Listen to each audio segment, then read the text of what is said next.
Well, we get another day. How shall we use it?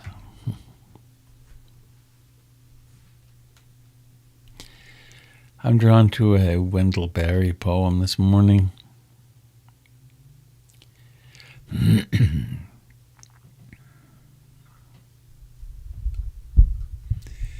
It's perhaps an antidote for too much exposure with the news.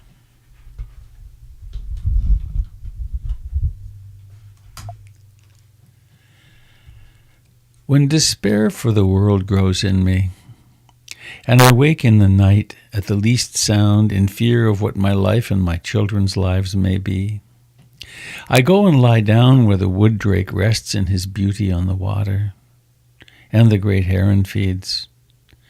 I come into the peace of wild things, who do not tax their lives with forethought of grief. I come into the presence of still water, and I feel above me the day-blind stars waiting with their light. For a time, I rest in the grace of the world, and I am free.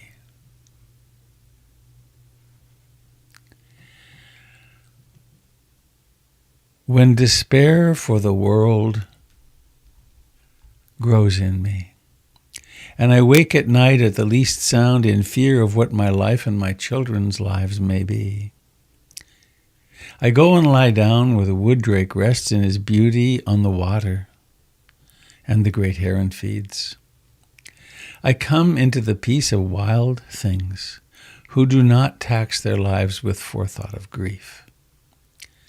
I come into the presence of still water, and I feel above me the day-blind stars, waiting with their light. For a time, I rest in the grace of the world, and I am free.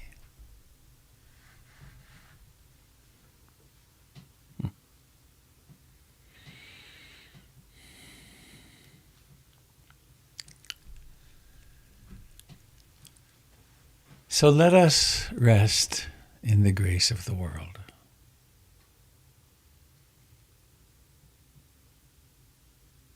Borrowed carbon and hydrogen molecules, the borrowed water, bones,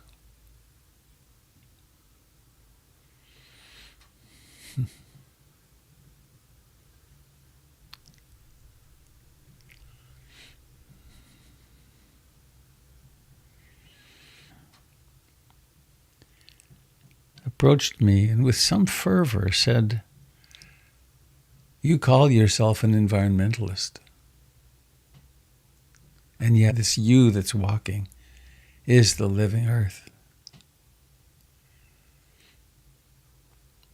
In a similar way, we are part of the web of life. For this body-mind right now, let us come to a comfortable upright posture.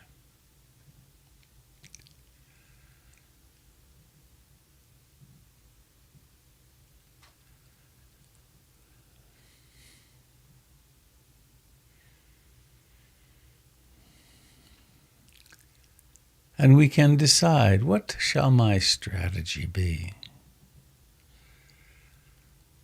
Fundamentally, it's be awake.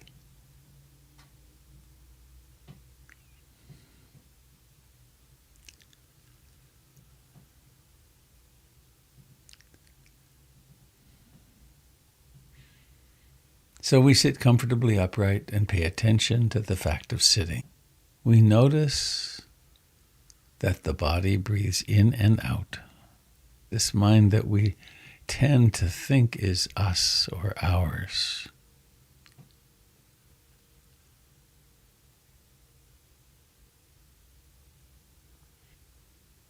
And in a way, we take a little micro-spiritual vow, which is, I'm going to sit here for the next.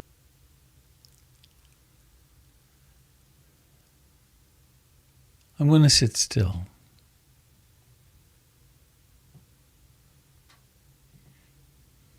And in this sitting still, We can renounce cold or our tea get cold.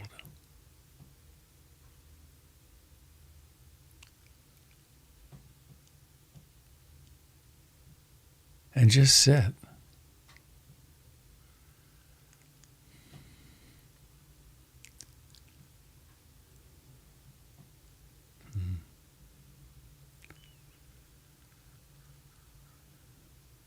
Just sit right here, aware of restlessness and agitation and sloth and torpor and doubt,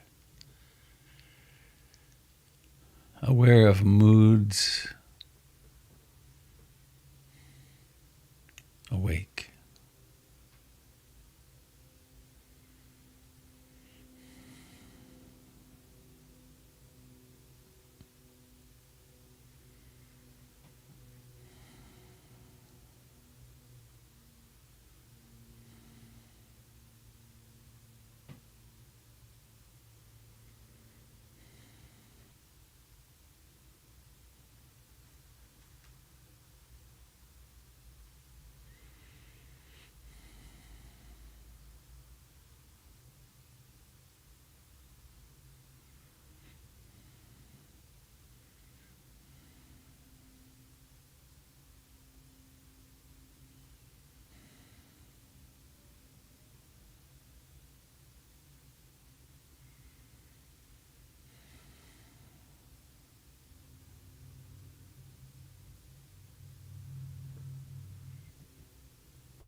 We tend to believe that we have control. And we discover that the inner weather, the mood, which is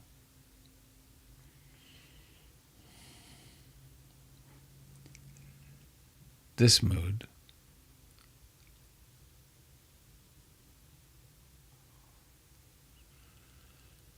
we can examine in the body.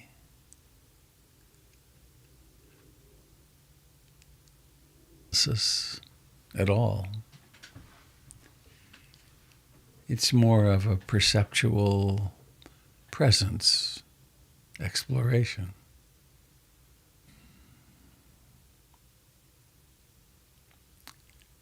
And forcing out.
One of the functions of mindfulness is, what is the intention right here? I think I remember Satipatthana Vipassana with the breath as home base.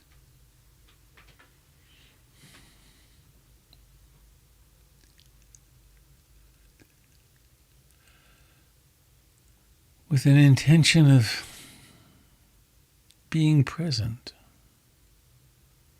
and noticing anything else that happens. Noticing everything that happens.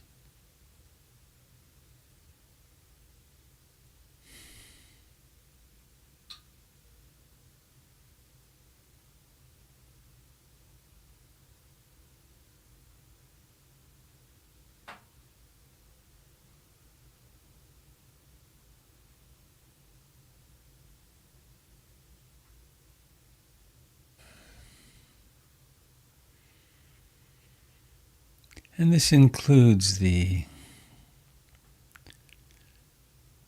presence at the very inception of the breath, before there's even any movement. And then breathing occurs, and the entirety of breathing in, and then the out, and then the vanishing.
And remembering to weave through our practice of awareness and presence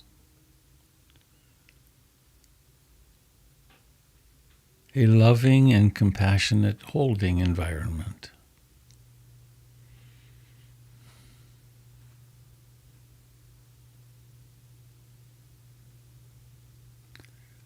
We might imagine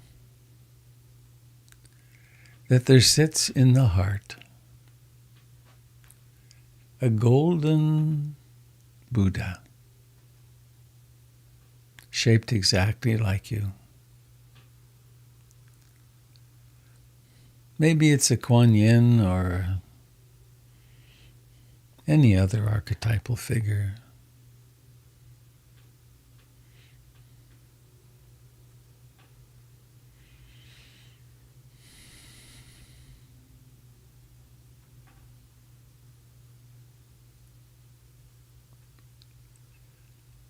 And through this portal, this doorway,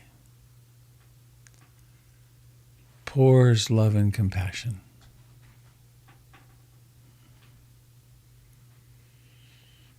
Now, some people visualize easily, and others it just doesn't work at all, visualization. But the idea is the same, even if it's an energy, an imagined energy, a felt energy, or just the idea.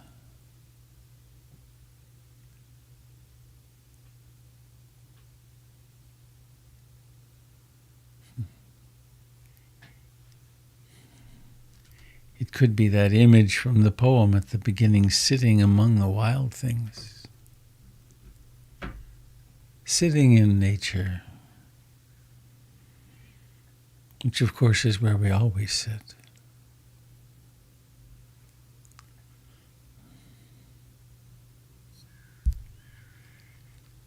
And you know, you're the only one who really knows how much longing there is for love,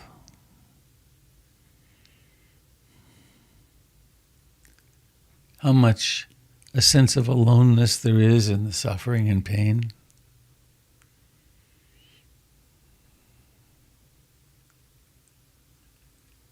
And so we can imagine that this doorway, this portal, allows the entrance into the world of completely non-judgmental loving. Beginning with yourself, flowing down into your torso and your legs and pelvis and feet, and then up into your shoulders and arms and hands, inward to all the organs, the heart and the spleen and the liver and the whole digestive tube, the kidneys and the pancreas and all of it, the places of tension, the tightness in the throat.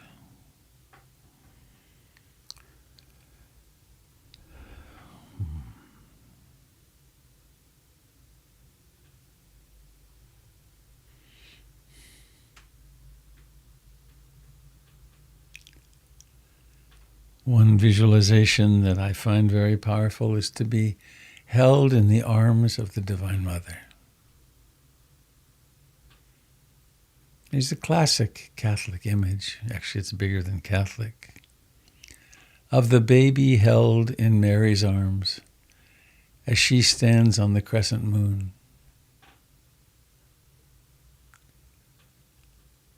Allowing ourselves to be that baby. As we go through an entire lifetime of human separateness, apparent separateness.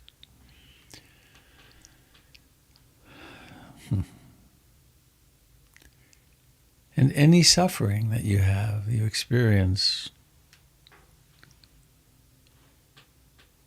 let it be held by this golden archetypal figure in your heart.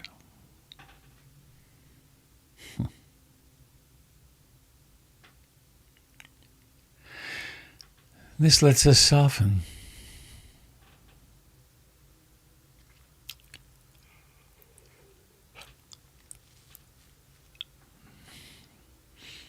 The holding in the abdomen, the gut can release. The holding in the forehead can release.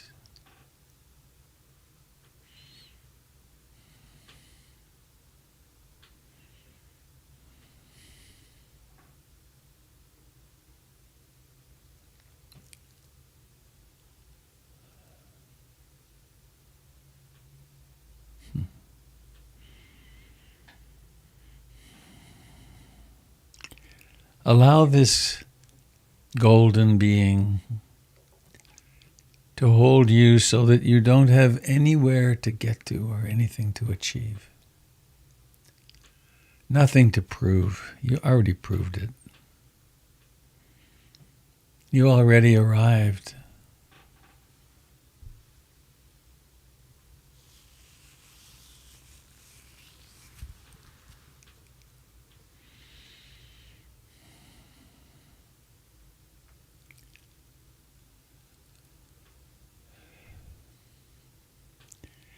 And now we might imagine that this golden being, who is shaped exactly like you, imagine this golden being expanding until the skin of this portal is exactly contiguous with yours. And you can feel the surface of your body all the way from the toes to the knees to the pelvis and the abdomen and hands and fingers and arms and shoulders and face, and scalp. And allowing this glowing, radiating energy to begin to flow out of you from the rich fullness of your heart.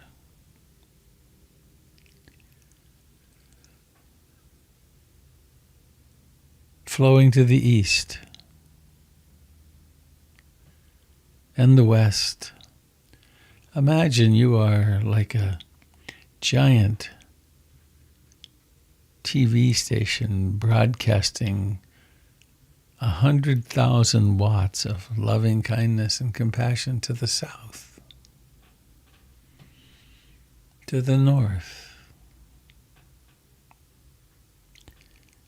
to those above us and below us.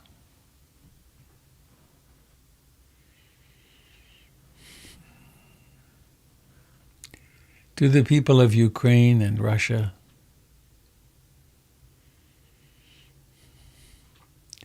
to all the people in all the hospitals all around the world.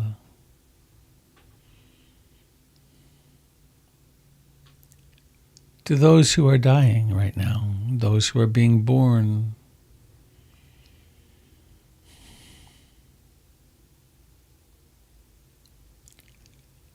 To those who are intoxicated with power and privilege, and those who are subjugated and struggling.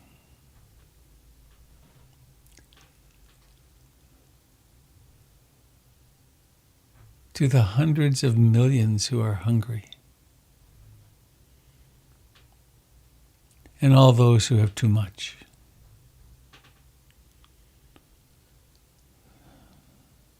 To all beings without distinction.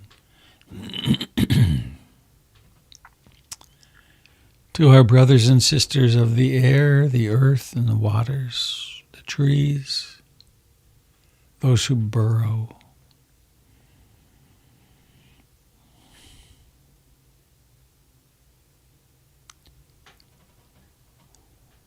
And don't worry about the visualization if that's not easy or helpful. you could just relax back into the present moment and experience the great ease which come with love and compassion.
As you may well know,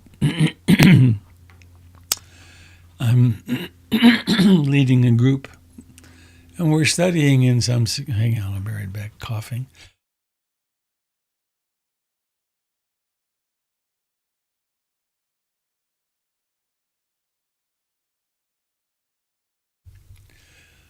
We're studying the really beautiful book, which is hard to get, Living This Life Fully, with Mirka Knaster. The story of the life of Munindra, Anagarika Munindra, and I'm having a really interesting and very encouraging experience of remembering him. And I came across a 90-minute recording of him on a retreat that I was on in 1977. And the quality is excellent.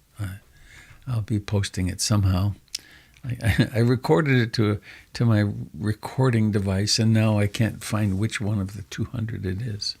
Anyway, I'll figure that out. But it's also making me feel much more connected with Ruth. And there's a quality of lineage, and somehow or another, it's focusing me in my own practice. And I'm understanding how utterly important this is.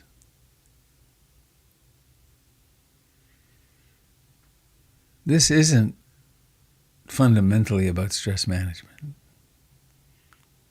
It's not fundamentally about psychological and emotional higher functioning and getting along better in our relationships. I mean, those are all wonderful side effects.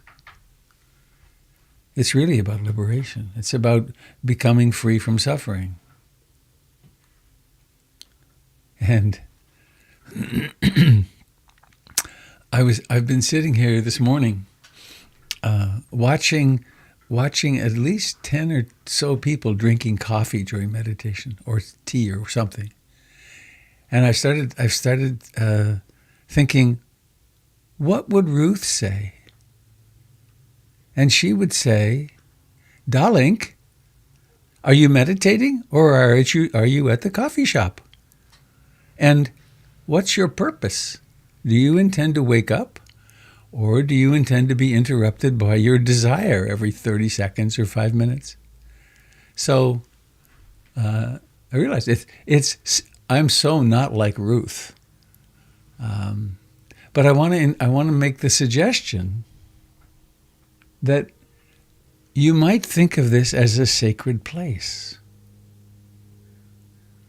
And during the time of meditation, it's really not the right time to check your email or to check this or that or to be constantly pulled into, well, I could have another sip now.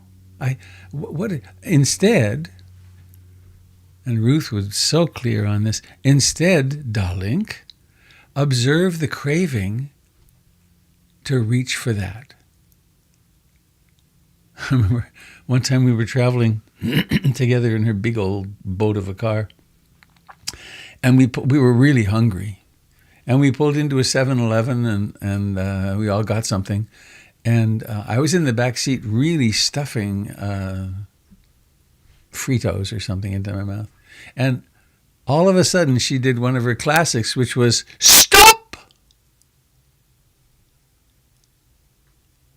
What are you doing, darling? Are you being mindful of? So you are, of course, perfectly free to do whatever you want. And I would encourage you, when you come, not just here, but when you come to your meditation spot, land like a mountain, land like a boulder. Set a boundary on yourself so you can't check your watch, for instance. Set a timer and then suffer the consequences of setting a boundary. And if you must rebel and not do it, it's absolutely fine with me. But I would be remiss if I didn't say, why not give yourself the benefit of a boundary? There, I did it. Ha! So, anything anyone would like to share?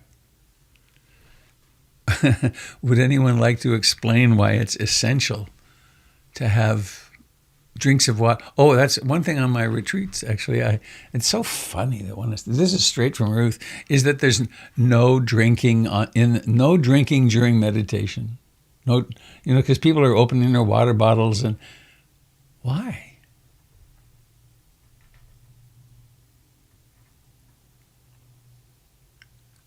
So there. Anything you'd like to share? Anybody about anything? Hey, Robert, I have a question kind of along these lines. Who am I hearing? Catherine. Oh, hi, Catherine. Hi. I like to sit still as possible during meditation, but today, and sometimes I just get this sneezing attack. This sneezing fit comes over me. No sneezing allowed. I know. So I was trying to sort of like not sneeze or observe this, it's like, oh, forget it. It was just let it sneeze, let the sneeze happen is kind of what I ended up with. But do you have any recommendations for things like sneezing? I mean, it just, there was sort of, I couldn't figure out anything to do except to just observe the sneezing. But it's such an eruption. It really does sort of just explode and take me out of it. I heard apocryphally, this is decades ago, some Tibetan teacher said there are 3 optimal moments for awakening. One was sneezing, the other is death, and the other is orgasm. because Okay. because it's so clearly out of control. Yeah. Yeah. So Right. sneeze I was mindfully. trying to Cover control your it. sneeze, of course. But, all right, thank Yeah. you. When I'm alone, I really like to not in any way inhibit the sneeze. So let it be as loud as it wants to be and as forceful as it wants to be, and I don't have to have my hand shoved over my face. It's just let that happen. Yeah.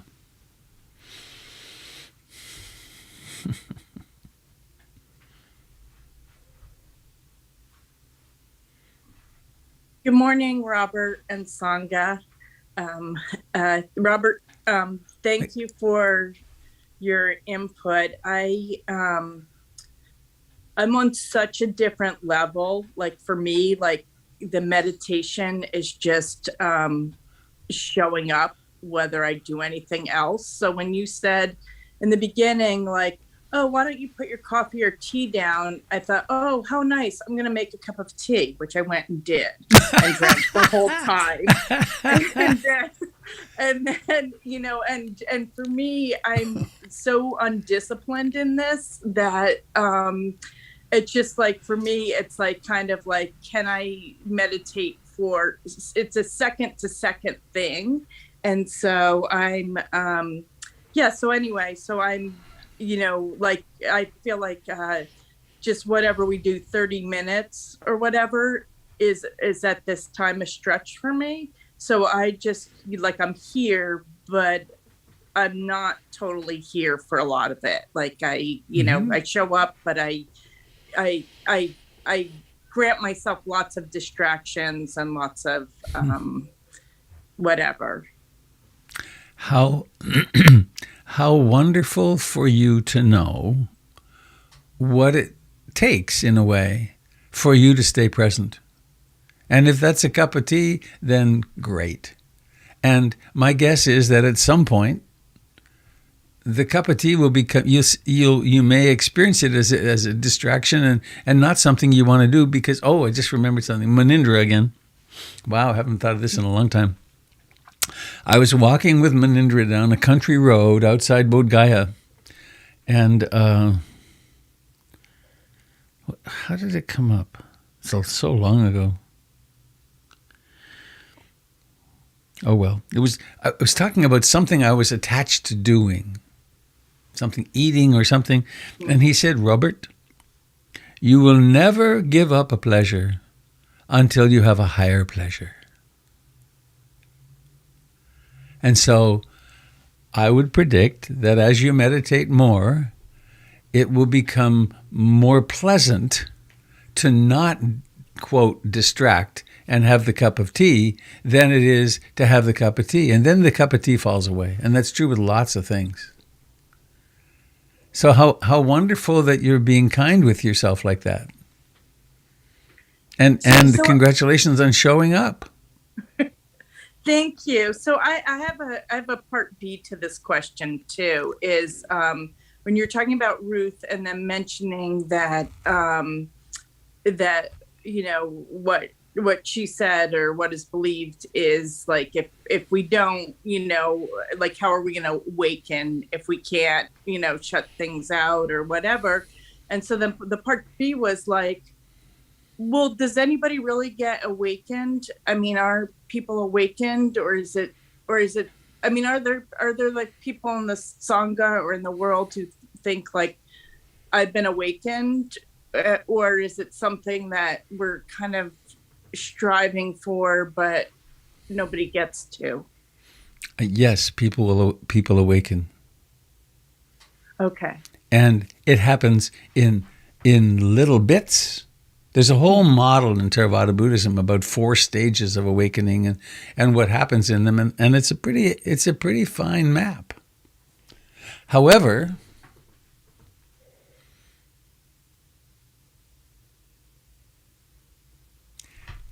in this moment, Steffi,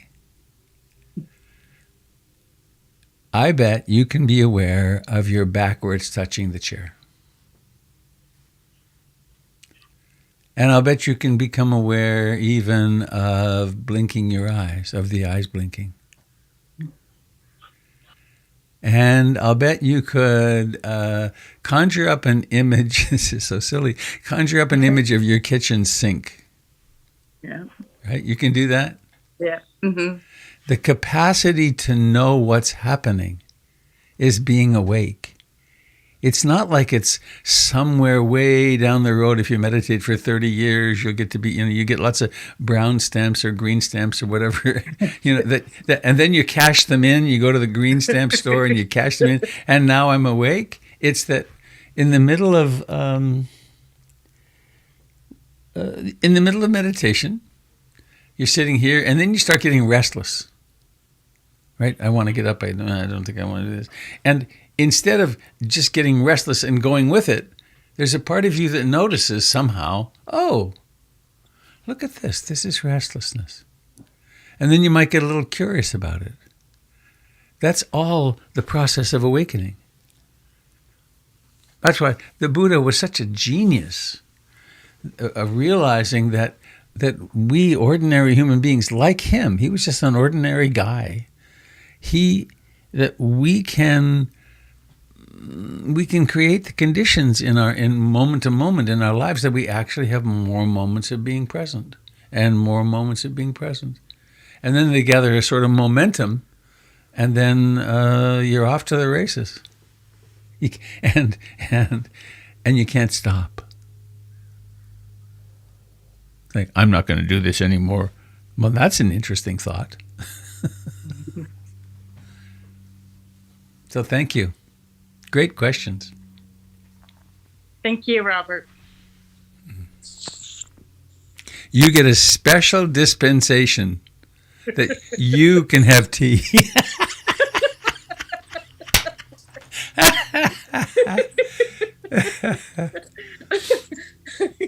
There's a funny story. I tell it with some frequency.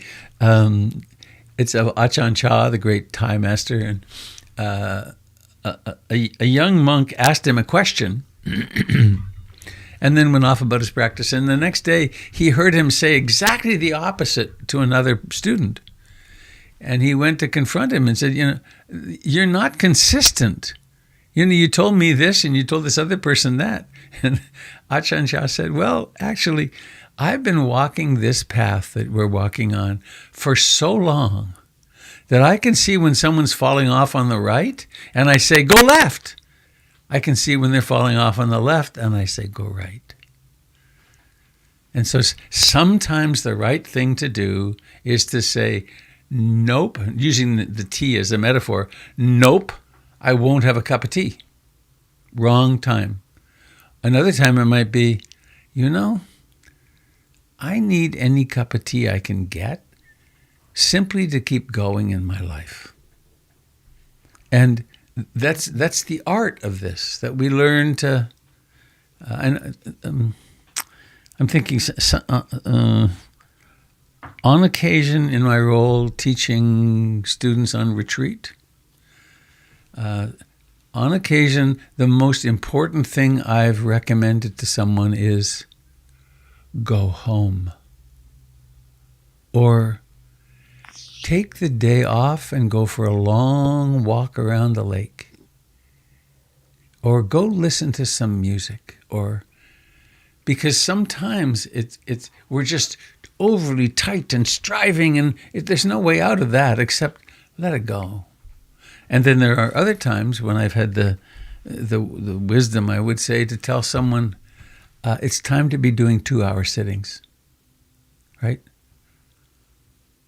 And then walk for a little while and then come back and spend today really emphasizing concentration. Because something's happening, something that's perhaps very painful. I lost you. Wait a minute. I heard a voice. Oh, that's Marcia. So, there you are. You get to decide ultimately.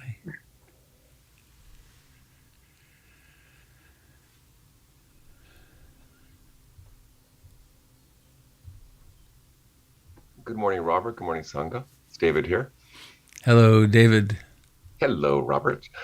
There's a poem I was going to read, tell the Sangha yesterday when you were showing those beautiful pictures of flowers in the front garden in front of the center. Uh-huh. And I didn't, but it seems like it might relate to what we're talking about today. So I thought I would mention it to you today.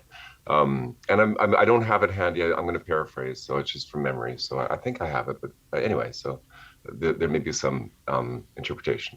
But it's from Ryokan, the Japanese Zen monk from the sort of mid 18th century.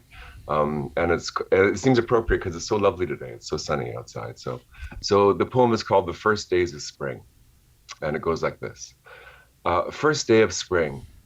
The sky is bright blue, the sun huge and warm. Everything's turning green. Carrying my monk's bowl, I walk to the village to beg for my daily meal. The children spot me at the temple gate and happily crowd around, dragging on my arms till I stop. I put the bowl on a white rock, hang my bag on a branch. First we braid grasses and play tug of war. Then we take turns singing and keeping a kickball in the air. I kick and they sing, they kick and I sing. Time is forgotten, the hours fly. People passing by point and laugh and say, "Why are you acting like such a fool?"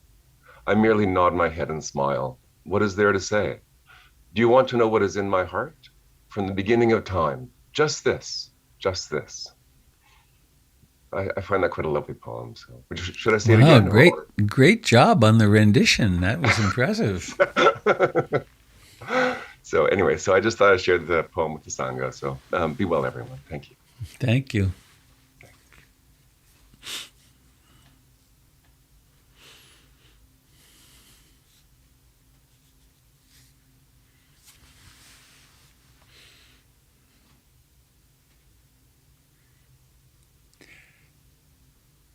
That poem reminds me of, it's like a genre of poems of the fully realized master who simply is living life. And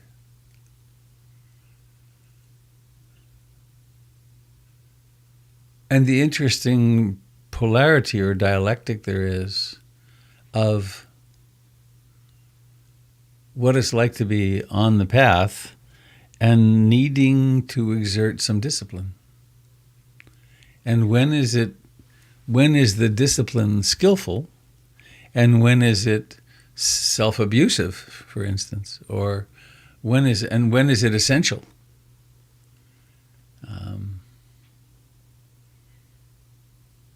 And when can you just kick back and have fun with the kids?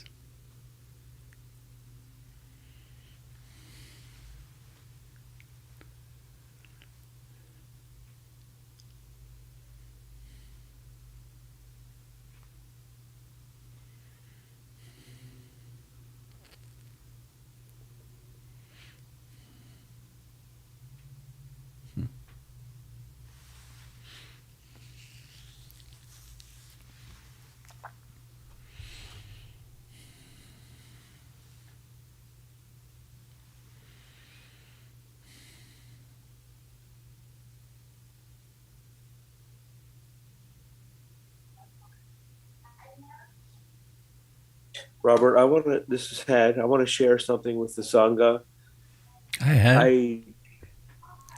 As I told you, I did the 10-day Goenka retreat up in Onalaska last June. And I've got a small connection with Pariyatti, their bookstore outlet. And I just wanted to announce that I just learned that there's a Pariyatti opening in Hillsborough. I don't know if any of this community is in Hillsborough, but they're opening a bookstore and there's a sit place right next to it. I visited them earlier this week in Hillsborough.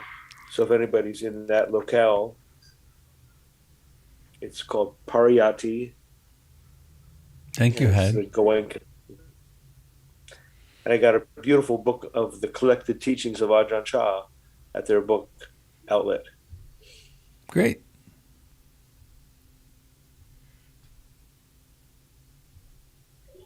Thank you.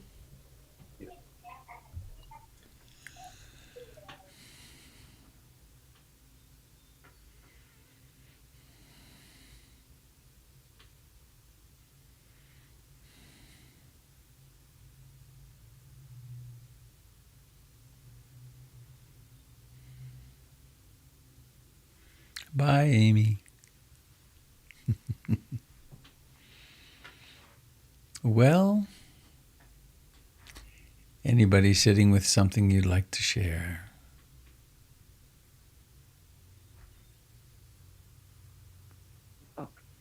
Good morning. I have something kind of just silly to say. Yesterday when we were leaving, David was mentioning my dogs, and he's like, "Oh, what a beautiful dog," you know. It's beautiful. But what's funny is over these years of 2 years of meditation now, always wants to, but we're always like, no, may all beings be happy, or Bhavatu Sabe Mangalam comes on.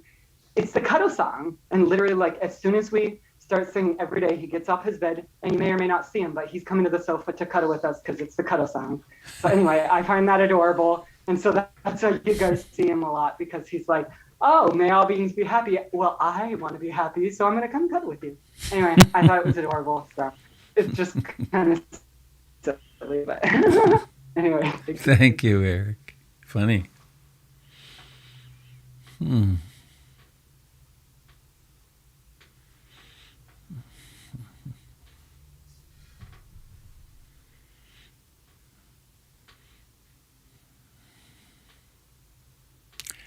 Hello, Jill Pangman. How are things in Whitehorse today?